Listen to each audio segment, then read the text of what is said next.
जितेंद्र सोलंकी हैं, अभय दुबे, कांग्रेस वाले अभय दुबे, किस धर्म ग्रंथ में लिखा है कि दूसरे धर्मों के त्योहार में खलल डाला जाए?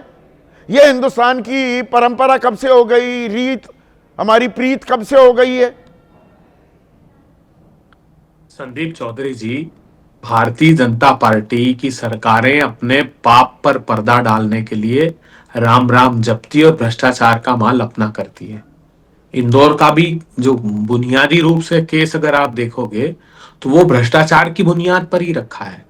वो लाइन 6 महीने पहले स्वीकृत हो गई, लेकिन उसको आकाशेप नहीं दिया इन लोगों ने। अब आप जो बड़ा, मैं कई दिनों से सुन रहा हूं ये राग अलाप रहे भारतीय जनता पार्टी के लोग कि प्रधानमंत्री जी देखिए गए, चर्च में गए और क्रिसमस पर संदेश दिया। क्यों गए? एक बार विचार तो कीजिए। प्रधानमंत्री जी ने बगैर राजनीतिक स्वार्थ के एक भी कदम नहीं उठाया अपनी पार्टी के। चूंकि केरला में चुनाव है, सिर्फ इसलिए वो मैसेज देने के लिए केरला में वो चर्च गए, नहीं तो चर्च नहीं जाते प्रधानमंत्री जी। आप याद कीजिए, प्रचंड बहुमत से भारतीय जनता पार्टी जीती थी। पहले राज्य का चुनाव था दिल्ली में। इनकी केंद्रीय मंत्री ने प्रचार प्रारंभ किया प्रधानमंत्री जी के आशीर्वाद से, रामजादे और हरामजादे। उसके बाद याद कीजिए, जो भी हम बिल्किस बानो के केस की बात कर रहे हैं या आज माला पहनाने की, एक हार्वर्ड से पढ़ा हुआ केंद्रीय मंत्री भारतीय जनता पार्टी का जो फाइनेंस मिनिस्टर था, उसने भीड़ की हिंसा के हत्यारे के गले में उसको जमानत मिली तो माला पहनाई थी। और जब इस देश के इतिहासकारों ने, कलमकारों ने, कलाकारों ने कहा कि प्रधानमंत्री जी असहिष्णुता बढ़ रही है, इस पर लगाम लगानी चाहिए, तो भाजपा के सारे तथाकथित गुंडे आए और बोले ये अवार्ड वापसी गैंग है। गैंग नहीं, बता पर दिया इसमें विपक्ष की भी जिम्मेदारी है क्या? आप मुद्दे तो है ना, मैं सवाल इसीलिए पूछ रहा हूं। जहरीला पानी पिलाओ और ममदानी ममदानी चिल्लाओ, उस विमर्श में आप देश को, समाज को क्यों घुसने देते हैं, फंसने देते हैं? विपक्ष अपनी जिम्मेदारी पूरे तरीके से नहीं निभा पा रहा है क्या? देखिए, विपक्ष का जो जनता ने दायित्व दिया है वो हम पूरी जिम्मेदारी से निभा रहे हैं। हम इनकी तरह तो हो नहीं सकते।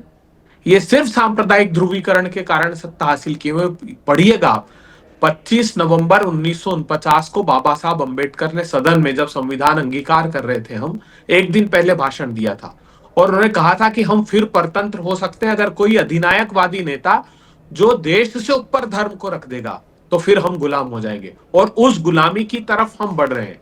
हमने अज्ञानता पर शिक्षा की प्रधानता को धर्मनिरपेक्षता माना, हमने अंधविश्वास पर तर्क की प्रधानता को धर्मनिरपेक्षता माना, और धर्मांधता पर विज्ञान की प्रधानता को धर्मनिरपेक्षता माना। और इसे स्वीकार्यता, सामाजिक स्वीकार्यता दी जा रही है कि एक दर्शक ने अभी, अभय दुबे, राजनीतिक विश्लेषक अभय दुबे, अबे भाई ये सवाल पूछा है हमारे एक दर्शक, अभी उनका सवाल आ रहा था कि इस तरह से स्वीकार्यता प्रदान की जा रही है क्या इन गुंडों को, जिनके घर पर बुलडोजर चलना चाहिए था वहां फूल मालाएं पहनाई जा रही हैं और प्रशासन, शासन आंख मूंदे बैठा है? संदीप जी, मैं इसको एक दूरगामी दृष्टि से देखता हूं। ये एक दूरगामी रणनीति की अभिव्यक्तियां हैं जो बहुत बड़े पैमाने पर अचानक पहले कभी कभी से, जब मोदी जी जीते थे तब चर्चों में कुछ पत्थरबाजी हुई थी, लेकिन अंतर्राष्ट्रीय दबाव पड़ा तो वो बंद करवा दी गई। लेकिन अब ये नहीं बंद हो रही है। अब ये लगातार ईसाइयों के विरोध में, लगातार मुसलमानों के विरोध में, सब तरफ इस तरह की गतिविधियां हो रही हैं और लोगों का खुल के स्वागत किया जा रहा है। थोड़ा बहुत हया शर्म था, आँख की लज्जा थी, वो सब उठा के ताक पर रख दी गई है। इसके पीछे एक पैटर्न है, एक बाकायदा विचारधारा है और एक दूरगामी रणनीति है।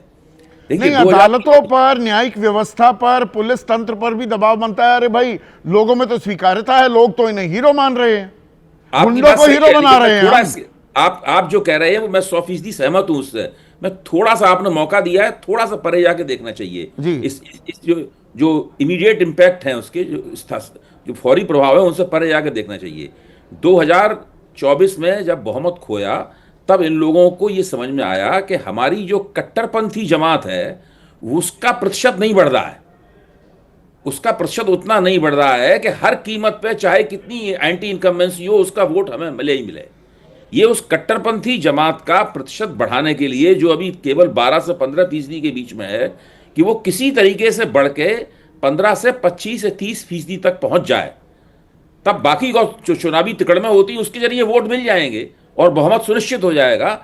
ये सारी कार्रवाई उसके लिए हो रही है, वरना कोई तुक नहीं बनती है इस बात की। मतलब ममदानी एक ही को भी संगठन के- खींच लिया गया, 34 साल का ये युवा जिसने ट्रंप की जो रवैया है, जो ऑल एनकम्पसिंग पावर, जी जो करना चाहता है ट्रंप आजकल करता है, उसको धता बता दिया। जी जीत गए, मेयर बन गए और भारतीय मूल के हैं, पर क्योंकि मुसलमान हैं तो वो भारतीय नहीं है। ठीक कह रहे हैं। मुंबई को आप- न्यूयॉर्क अभी- नहीं बनने देना है, अरे भाई, ये विमर्श आ गया। आपने खुद ही अपने चैनल पे दिखाया था कि केकेआर की जो ओनरशिप है, मिल्कियत है, वो शाहरुख खान के पास केवल 55% है। बाकी जो 45% ओनर हैं, जो उसके मालिक हैं, वो सब हिंदू हैं। वो गद्दार नहीं है, बल्कि शाहरुख खान गद्दार है, क्योंकि वो मुसलमान है। तो ये पूरा कट्टर, देखिए एक ही संगठन है, इसके सब सदस्य हैं। बजरंग दल वाले भी उसी संगठन के सदस्य हैं, उनका स्वागत करने वाले भाजपाई नेता भी उसी संगठन के सदस्य हैं। नरेंद्र मोदी जो चर्चों में जा रहे हैं, माथा नवा रहे हैं, या जो अजमेर की दरगाह पर कभी कभी चादर भी भिजवा देते हैं, पहले स्मृति ईरानी से भिजवाया करते थे चादर, अब किसी और से शायद भिजवाएंगे, तो वो भी उसी संगठन के सदस्य हैं। सभी एक मात्र संगठन के सदस्य हैं। क्या हमें इसमें एक पैटर्न नहीं देखना चाहिए? क्या हमें इसके एक छोटा सा जवाब चाहूंगा, आखिरी जवाब। हनी बिश्नोई जोधपुर वासी हैं, वो कह रहे हैं ममदानी का जिक्र इसलिए हो रहा है क्योंकि शहरी निकाय चुनाव में कोई असल मुद्दों की चर्चा ना करनी पड़े। वो करना ही नहीं चाहते, असल मुद्दों पर लड़ाई नहीं लड़ना चाहता कोई। बिल्कुल ठीक, ये भी बात बहुत सही है जो उन्होंने आपके दर्शकों ने कहा, मैं उससे सहमत हूं। असल मुद्दे, गवर्नेंस के मुद्दे, सुशासन के मुद्दे चर्चा से दूर रहें, वो चुनाव में मुद्दा ना बन पाए, ये भी हथकंडा उसके पीछे है।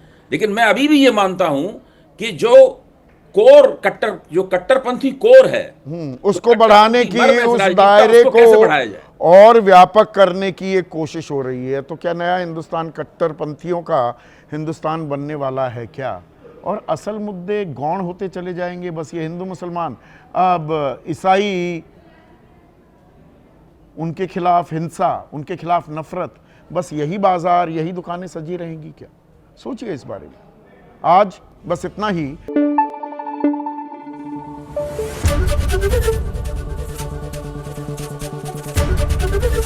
एबीपी न्यूज आपको रखे आगे।